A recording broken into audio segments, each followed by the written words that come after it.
well, that's what's left of the dryer. Well, it's not all that's left.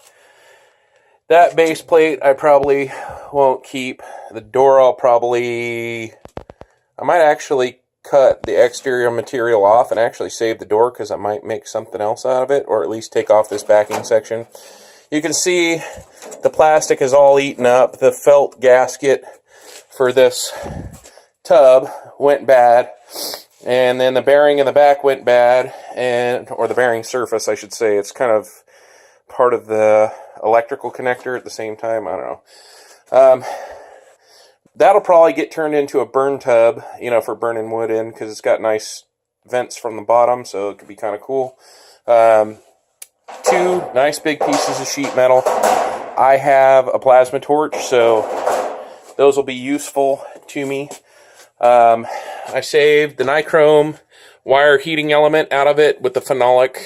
As far as I know, that's called phenolic board. It's like a fiberglass material.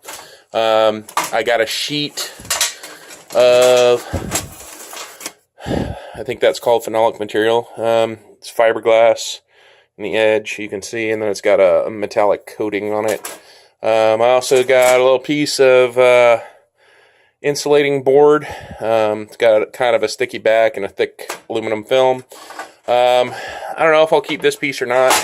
It was just part of the top. There's a nice flat piece of sheet metal back there. This grate is pretty cool, because it had lots of holes already in it. And technically that goes down in the bottom of there, but I don't think I'm going to put it back in there. I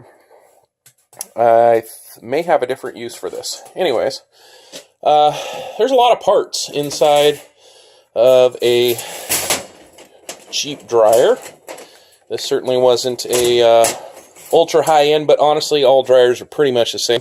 This is just a roller. It was the tensioner for the belt for the dryer. This is the timer box. There's some random switches. This one, I think it's just a hold down to connect type switch. There were some other random switches. Then you got, I don't know if these are called thermistors or just thermal switches or what, but there's a couple of those in there that sense different things for different modes.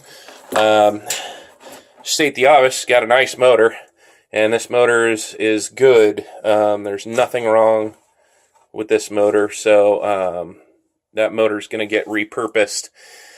I may end up making this into a standalone blower unit for a forge, because I can vary the speed on the motor, and it's not going to hurt it, especially if I use a router controller.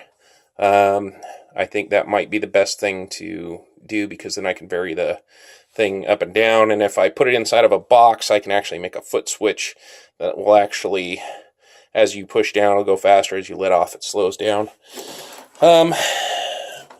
Lots of wire, good wire, some heavy gauge stuff, because of course it's a 220 dryer. And I got this belt out of here, just a cool mini V-groove belt. It's very long as it goes around the outside and goes around that. The motor's easily, you can take the impeller or the fan off the shaft. It's just a nut there, you hold the back of it, take it off. And so if you want to use the impeller with a different motor, or you wanted to use the motor for something different, you certainly can. See if there's any information on this motor. 1/4 horsepower, 1725 RPM, and it's 115 volt, because the only thing that uses a 220 is the heating elements that are inside. And then there's, of course, a couple other pieces over there that are just junk. And this is the laundry for my 5 children, because the dryer went down, and so, yeah, laundry was stacking up, and luckily I got another dryer today. Oh, I got the tube. It's the internal tube. I already cleaned it out a lot, but man, it's amazing how much dirt stacks up inside these things. So, anyways, I just want to give you guys an idea of scrapping a dryer. I mean, it's quarter horsepower motor, so it doesn't do a whole lot, but still a quarter horsepower motor that I didn't have to pay for. And just a bunch of screws. Literally, I just spent an hour, if that, taking screws out of the damn thing and just tearing it down section by section. And now I got a lot of materials to work with, a lot of nice cables that already have spade connectors on the end of it, and motor, and even a door I can put on something. I mean, you know, it's a door. I might even use it on my chicken coop. I don't know. Maybe as a feed door for feeding the chickens. Certainly wouldn't hurt anything. So, if you got something and you got space to take it apart, obviously it takes up a lot less space when it's in pieces. That thing takes up the most space, but because it's ultimately going to be a fire pit anyways, it's just going to go outside. And there's one of my daughters. Recycle stuff, man. Take things apart. Get the guts out of it. I mean, you never know what project you're going to do with it. My suggestion would be that you isolate the parts into specific bins so you know what they came out of or what they do. Organize that. Put your cable in your cable bins and all that stuff. And, what? I'm making a video. Go away. Love you.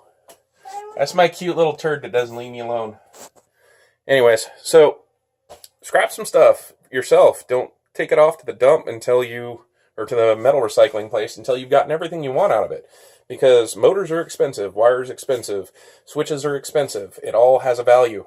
So you might as well keep as much of it as you can. And, you know, like those thermal switches, I probably don't have a use for them. But they take up that much space. So I'm going to throw them in a bin. And maybe I'll need a thermal switch. Or maybe I'll have a dryer that has one go out. I don't know. So let me get this stuff out of the way and get the other dryer in here. And I'll be having it back to laundry time. Have a good night.